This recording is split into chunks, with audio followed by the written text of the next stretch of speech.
I'm wondering if you'll be up for sharing your coming out experience with us. Oh yeah, definitely.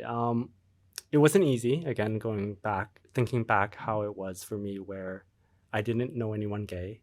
Coming out wasn't the easiest, and it wasn't something that I thought I needed to do, but at the same time I felt like I wanted to do, just because it was such a big part of who I was, and I felt like it's hard to live a life of like dual personality almost, because I had to like have my straight life and then like my true gay life, and I can't, like, I have a horrible memory, so I can't keep like the stories straight. So it would be so hard, like it was so hard for me to be like, what did I tell this person, or what did I tell that person? And like when they asked like, do you have a girlfriend? I'm like, I make some sort of excuse for this person and like another excuse for that person. It's just like, oh my God, like it was just too much for me to keep track of.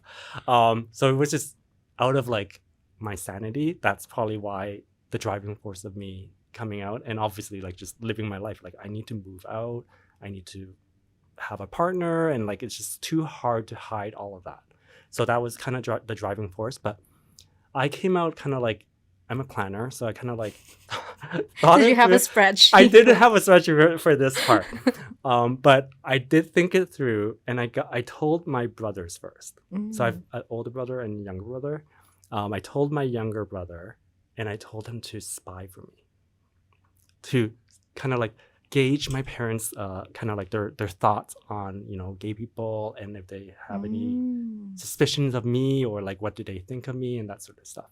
Just like to get put a on sense. a TV show with yeah, gay yeah. people. It's just kind of like, what do you think? That sort of thing. Because I had some gay friends, and I openly told my parents and my brothers that they were gay. It's like, they're together, My brothers were fine with it. So I'm like, okay, perfect. My brothers are good. So then it's kind of like, okay, like gauge it with my parents and see what they think. They were, lukewarm, not the best, but they didn't seem like too against it. So then that's where I kind of like decided to kind of one day go home. No one was home.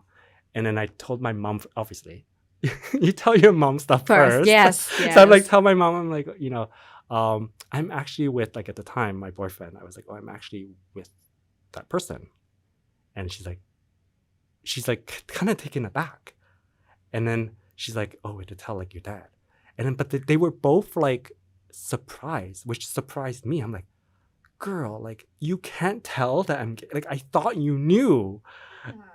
But they didn't. They just thought I was like, they just took what I said for face value. So when I say that person was my friend, they took it as that was my friend and not anything more.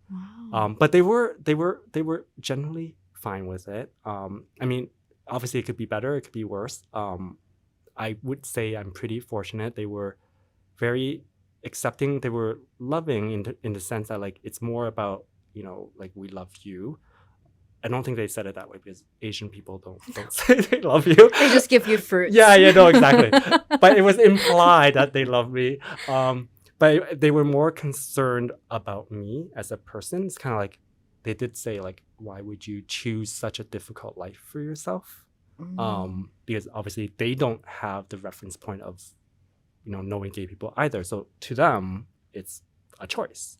So obviously I'm like saying, no, it's not a choice. And at that point I was like hoping one of my brothers or sister-in-laws would come home. So I was like, call in the backup to help. So it's not just like I'm here trapped in my home. Yeah, exactly. Echoes and silence and like, what am I supposed to say now?